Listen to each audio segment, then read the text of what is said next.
Bonjour, par ce post, je viens répondre à une question qu'on me pose souvent, c'est comment se passe le massage Tao-tantrique. Alors déjà, pour démarrer, je voudrais préciser que je ne parlerai que du mien, que celui que je fais moi, puisque nous avons appris chacun des choses différentes dans des écoles différentes. Donc déjà, il peut y avoir des nuances par rapport à ce qu'on fait à ce niveau-là.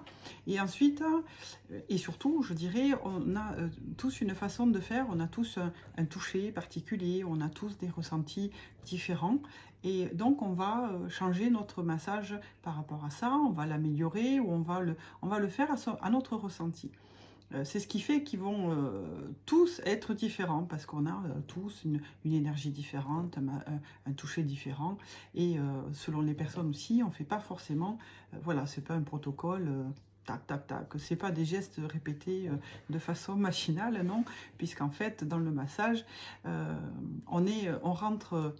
Alors moi j'aime bien appeler ça, on rentre dans une danse avec l'autre, voilà, c'est-à-dire qu'on se connecte à vous et ce sont nos mains qui vont travailler et faire ce qu'elles ressentent de faire. Voilà, pour moi c'est ma façon un petit peu de l'expliquer. Voilà, c'est une manière qu'on va avoir chacun de faire et après ça passe, l'osmose elle se fait avec le client ou la cliente ou pas, hein. Des fois ça arrive qu'effectivement il y ait des choses où mais il faut savoir que chaque personne va trouver son ou sa masseuse parce que c'est comme ça, c'est une question d'énergie aussi. Donc, pour en revenir au massage lui-même, alors déjà, vous allez être dans une pièce qui va être chauffée ou climatisée selon le temps, bien sûr, et selon la saison. Ensuite, on va avoir d'une musique douce, vraiment, et puis pas trop forte non plus. Il ne faut pas que ce soit assourdissant, il faut pas que ce soit désagréable. Et ensuite, vous avez la lumière qui est importante. La majorité des gens n'aiment pas être agressés par une lumière trop forte. Donc, on est dans une lumière tamisée.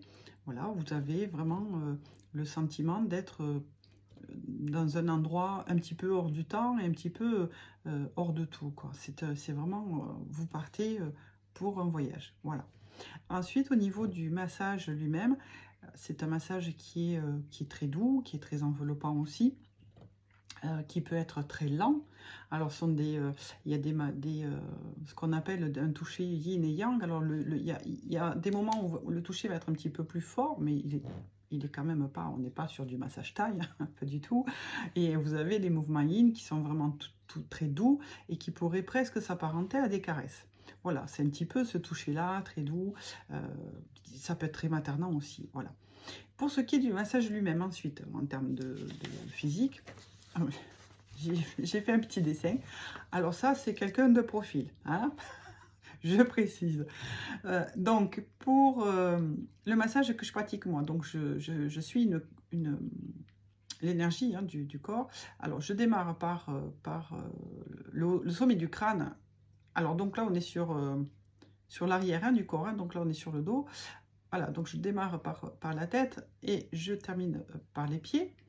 Et ensuite, quand la personne se retourne et qu'elle est massée sur le devant, on part sur les pieds et on remonte jusqu'au sommet de la tête.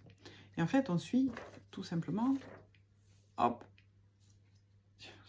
si vous avez suivi, en termes de poste, c'est sur les chakras, sur la Kundalini, en fait, le bas, tout ce qui doit se faire en premier, c'est tout ce qui est en bas, pour remonter, voilà. Donc on repart des pieds et on remonte l'énergie jusqu'au sommet du crâne. Voilà. Donc ça se passe comme ça. Si vous avez envie d'essayer, écoutez, n'hésitez pas, c'est avec plaisir que je vous recevrai. Passez une bonne après-midi, à bientôt, au revoir.